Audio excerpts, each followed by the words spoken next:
Washington Elementary School! What are you doing? Oh, it's just not the same.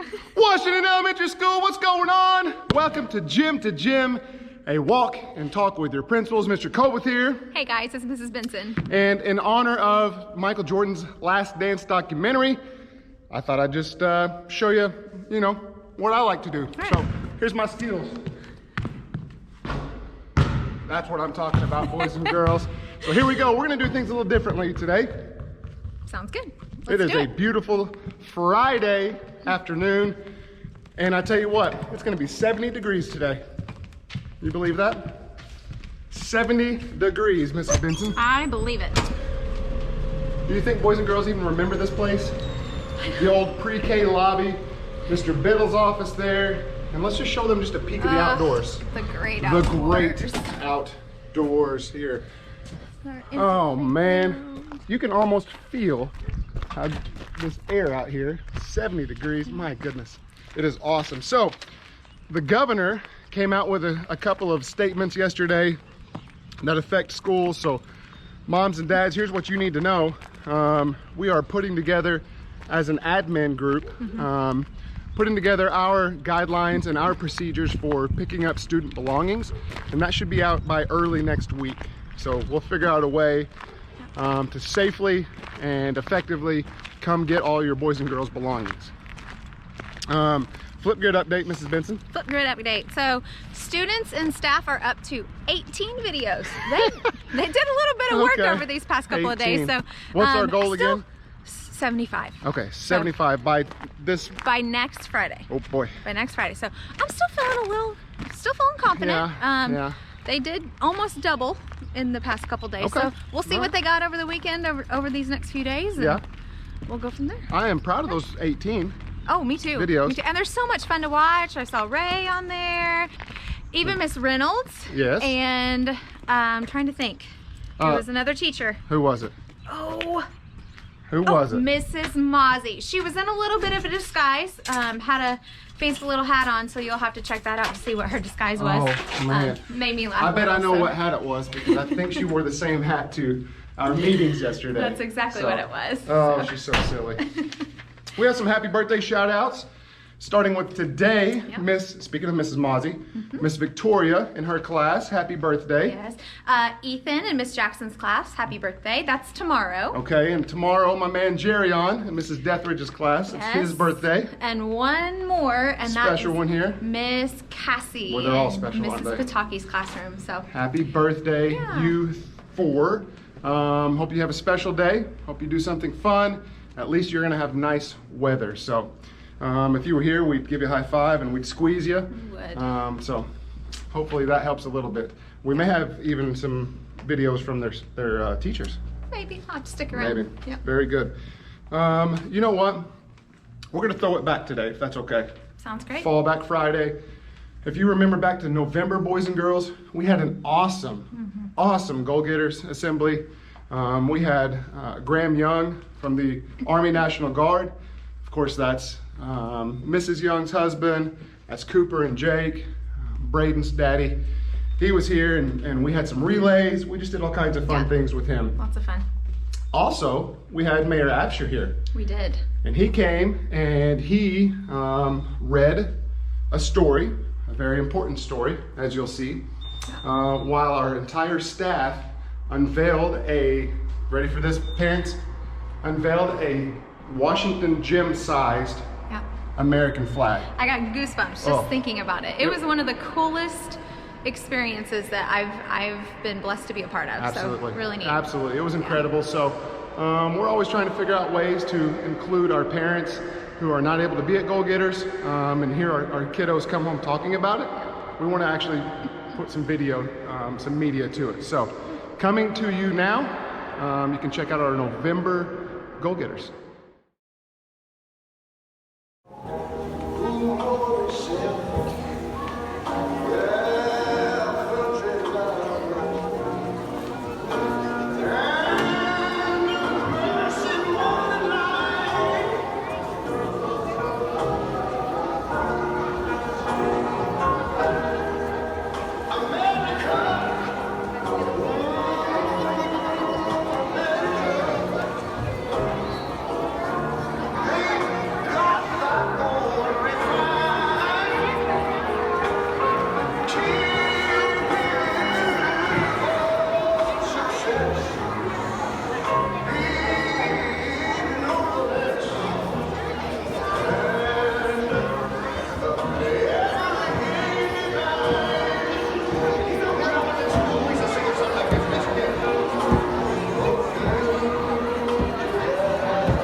afternoon, boys and girls and ladies and gentlemen. I'm going to tell you a story about our national anthem and the words that are behind it.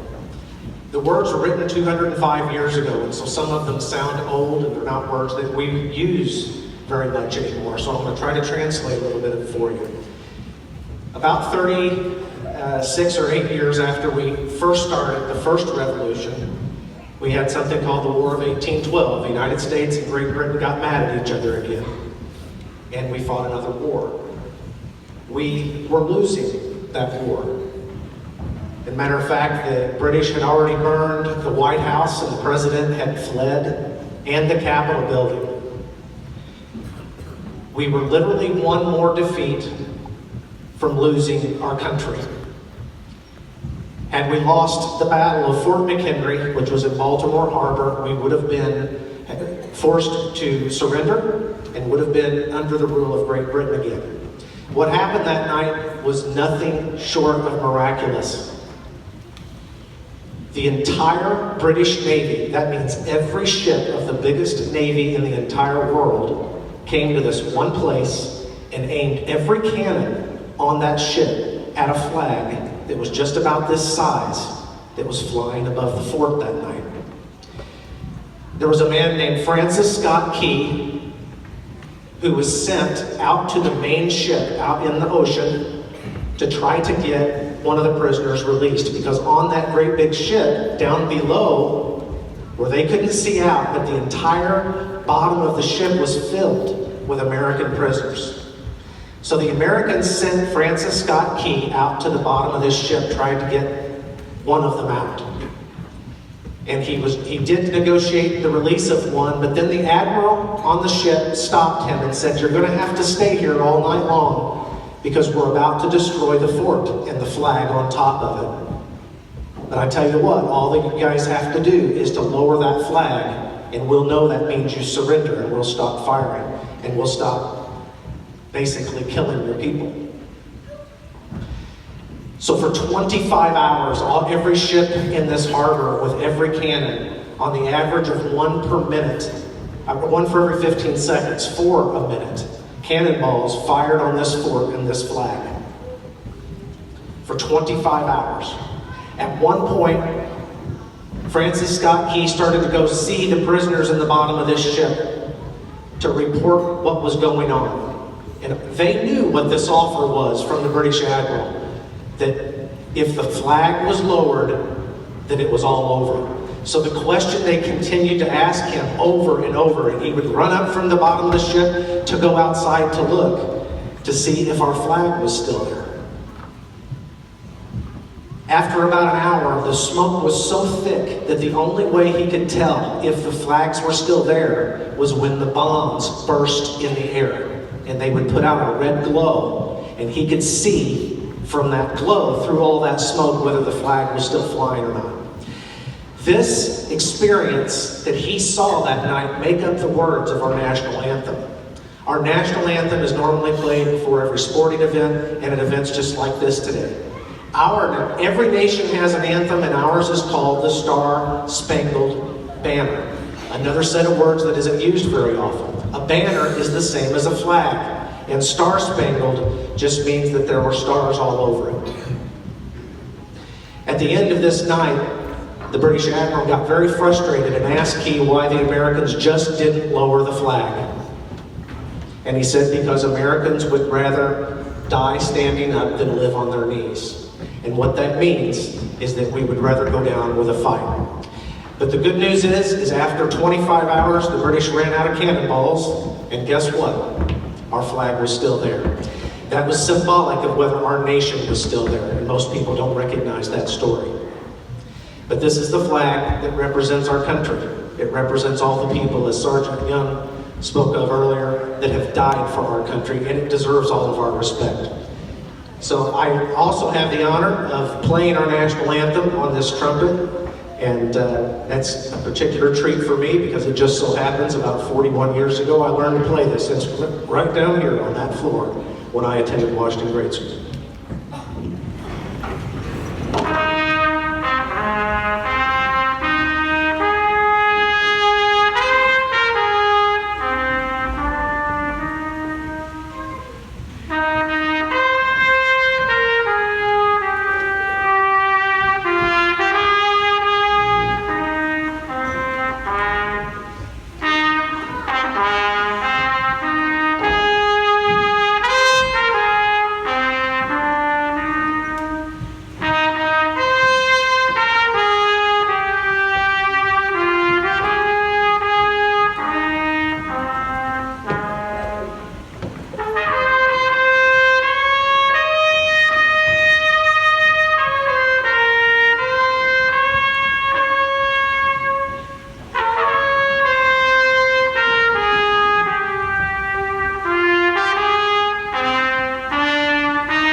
right, I told you were going to be impressed, didn't I? Oh man. It was emotional then, and like looking back on it now, I just get the chills. Yeah, really incredible, cool. incredible. Now I do have to always look at kind of the funnier side of things. What's that? And if you remember trying to put that flag back in the box that it came in a box, believe it or not. Yeah. And that flag was incredibly heavy as well, so good times there. We miss this. We did those every month or every 5 or 6 weeks, and we just miss it. So we love you guys. We hope you have an awesome weekend, and look for that guidance, those procedural documents to come out, like I said, early next week. So have a great weekend. Bye, guys. Happy birthday, Ethan. I hope you have a great day on Saturday. I miss you. Birthday, Victoria. It's a big birthday wish from Mrs. Mozzie. Have an awesome day to a very special girl. Hi, Cassie. Roxy and I want to wish you a very happy birthday. We hope you have fun on your birthday, and we hope to see you soon. Bye! Hi, Jerry on. It's Mrs. Deathridge. I wanted to wish you a happy birthday. I hope you're having a great day. Bye.